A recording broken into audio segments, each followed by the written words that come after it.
ലോക്സഭയിലെ മൃഗീയ ഭൂരിപക്ഷത്തിന് പിന്നാലെ എൻ.ഡി.എ 2021 രാജ്യസഭയിലും ഭൂരിപക്ഷം നേടുമെന്ന് കണക്കുകൾ.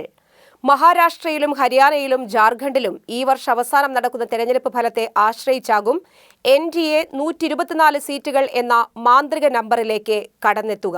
ഭരണ പ്രതിപക്ഷ സഖ്യങ്ങൾക്ക് തുല്യബലാബലമാണ് ഇപ്പോൾ രാജ്യസഭയിലുള്ളത്. നേരത്തെ എൻ.ഡി.എ സർക്കാരിന് രാജ്യസഭയിൽ ഭൂരിപക്ഷമില്ലായിരുന്നതുകൊണ്ട് മുത്തലാഖ് ബിൽ, പൗരഭേദഗതി ബിൽ തുടങ്ങിയവ പാസാക്കാൻ കഴിഞ്ഞിരുന്നില്ല.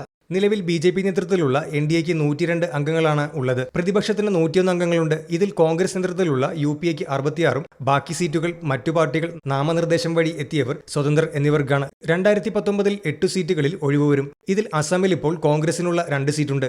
6 സീറ്റിൽ ഇപ്പോൾ എ.ഐ.ഡി.എം.കെക്ക് 4ഉം സി.പി.ഐക്കും ഡി.എം.കെക്കും ഓരോന്നുമുണ്ട് സീറ്റ്. ഡി.എം.കെക്ക് 2 സീറ്റ് കൂടിയും ലഭിക്കും. എ.ഐ.ഡി.എം.കെക്ക് 1 നഷ്ടമാകും. രാജ്യസഭയിൽ കാലാവധി പൂർത്തിയാകുന്ന മൻമോഹൻ സിംഗിനെ തമിഴ്നാട്ടിൽ നിന്നും മത്സരിപ്പിക്കാൻ കോൺഗ്രസ് ഡി.എം.കെ സഖ്യത്തിന് നീക്കമുണ്ട്. 2020 72 അംഗങ്ങളാണ് വിരമിക്കുക. ഇവരിൽ 15 പേർ കോൺഗ്രസ് അംഗങ്ങളാണ്. അടുത്തു നടക്കുന്ന നിയമസഭാ തെരഞ്ഞെടുപ്പിൽ നില മെച്ചപ്പെടുത്താനായില്ലെങ്കിൽ കോൺഗ്രസിന് ഭൂരിപക്ഷം സീറ്റുകളും നിലനിർത്താൻ കഴിയില്ല.